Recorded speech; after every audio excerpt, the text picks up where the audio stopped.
Herkese merhaba, kanala hoş geldiniz. Bugün sizlerle beraber Dopp Kit denilen çantadan yapacağız. Özellikle erkeklerin çok fazla kullandığı, seyahatlerde tıraş makinelerini, tıraş bıçaklarını, diş fırçalarını, macunlarını koyduğu bir çanta. Tabii ki günümüzde kadınlar da kullanıyor.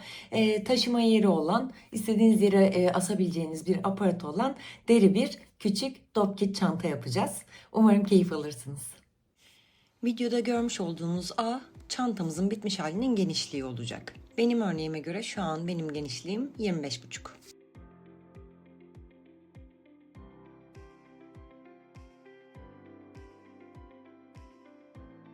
B ise çantamızın eni, bitmiş halinin eni.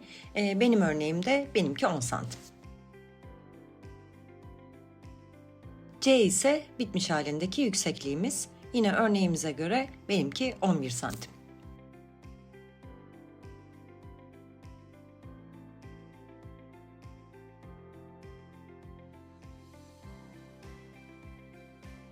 Şu an videoda gördüğünüz alanlar ise C bölü 2. Yani C'ye 11 dedik. Burada 5,5 olacaklar ki katlandığında 11'i tamamlasınlar.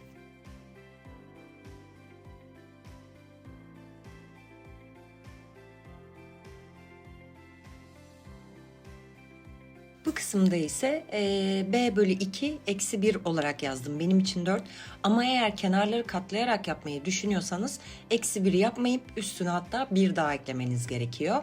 Ama ben burada kenar işçiliği yapacağım. Katlama yapmayacağım. O yüzden B bölü 2 eksi 1 benim için 4. Deride keseceğimiz alanın genişliği ise A artı C, yani benim için 36,5'a tekabül ediyor.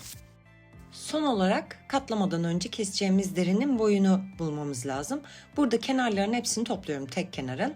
11'ler vardı C'lerimiz, 10 var B'miz. Bir de en köşedeki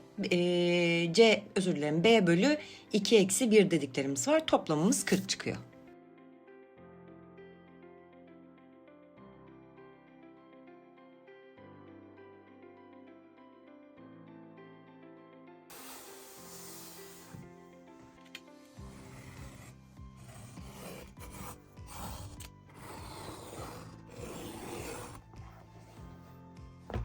Çizdiğimiz paterne göre bir en uçtaki daha dar kısım, bir de daha geniş kısım için birer tane kağıt hazırladım ki keserken bana referans olsun.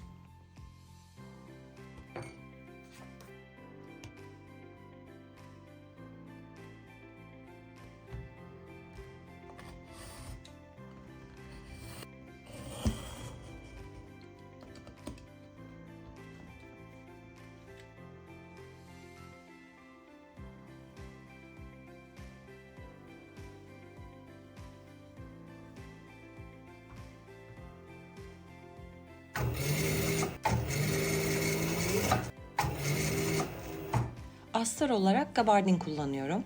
Bunu derimize göre uçlardan 0 olacak şekilde, enden de biraz daha geniş bir şekilde kesiyorum.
Derimizin genişliği kadar bir fermuar kesiyorum.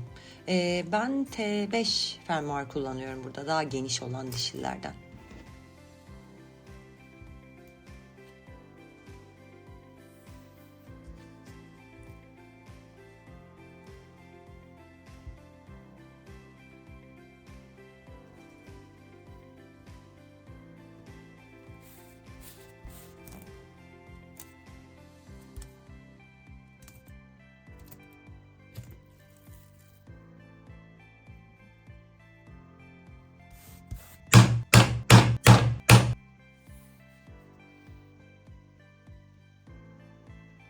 Çantamızı deri tarafı içeride kalacak şekilde katlayarak fermuarımızı birleştiriyoruz. Kumaşları uçlarından birleştirip sadece ortada boşluk olacak şekilde dikiyoruz ki en son çantayı çevirirken bu boşluğu kullanacağız.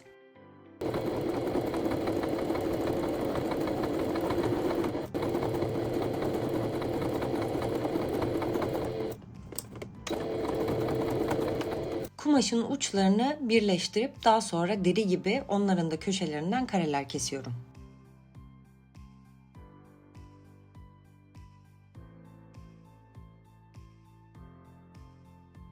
Daha sonra sadece kumaşı olduğu yerden dikiyorum, iki uçta da. Deriye dikmiyorum. 2 santimlik bir deri kestim. Burada katladığınızda bir yere asabileceğiniz bir kanca gibi olacak bu. Uzunluğu size kalmış. Ben bir parmak geçecek kadar bir uzunluk bıraktım. Ende de 2 değil, özür dilerim, 2,5 santim. Deri üzerinde dikiş yapacağım alanı kalemle çiziyorum. Ortada bir alan belirliyorum. Bu orta alanda kumaşla deriyi birbirine dikeceğim. Geri kalan sağ ve sol tarafta ise sadece deriyi dikeceğim.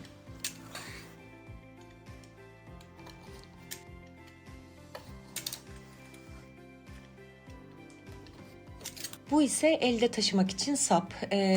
Genişliğinizi, çantanızın genişliğine artı 1 veya 2 santim ekleyebilirsiniz. Ne kadar geniş olsun, tutma alanı geniş olsun istiyorsanız. Yine 2,5 santim eninde.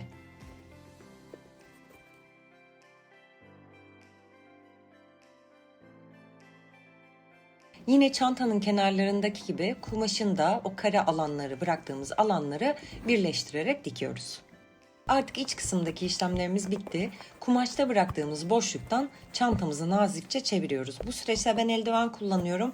Tırnaklarım deriyi çizmesin diye.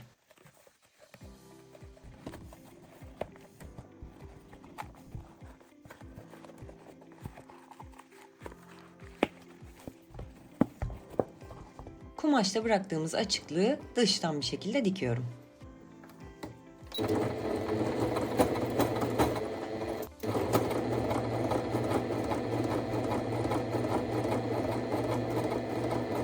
Fermuarımız için bir elcik yapacağız. Burada 2 tane genişçe deriyi birbirine yapıştırıyorum ve daha sonra oval ince uzun bir şekil kesiyorum. Fermuara takacağım tokamın boyutuna göre.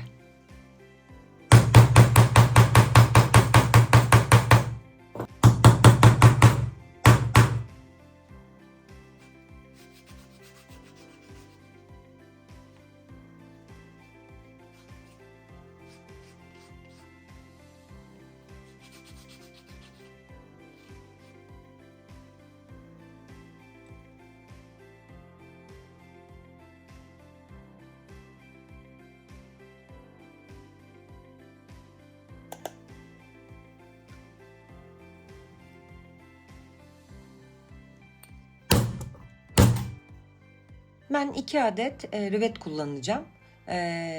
Dikmek istemiyorum birbirine ama tercih ederseniz etrafından dikiş de atabilirsiniz.